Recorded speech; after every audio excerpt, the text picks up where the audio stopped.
আপনি অর্থ সমস্যায় প্রচণ্ড ভুগছেন, আপনি প্রচুর পরিশ্রম করা সত্ত্বেও অর্থের মুখ দেখতে পাচ্ছেন না, বা টাকা জমিয়ে রাখছেন সেগুলো বিভিন্নভাবে খরচ হয়ে যাচ্ছে।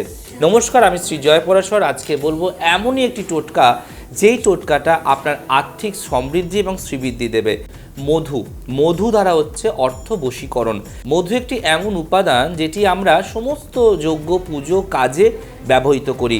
এই মধুই পারে আপনার অর্থকে বশীভূত রাখতে, বা অর্থের দেবতা ধনদা তাকে আপনাকে আকর্ষণ করতে।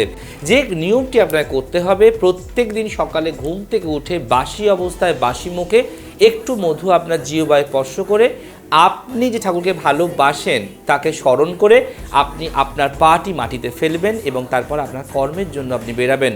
আপনি মিলিয়ে দেখবেন যে অর্থ কিভাবে আপনার জীবনে থাকছে, নয় আপনি সেভিংস করতে পারছেন, ধার দেনা কমছে এবং আপনি আপনার ওই অর্থ দিয়ে অ্যাসেট তৈরি করছেন। ভালো থাকুন,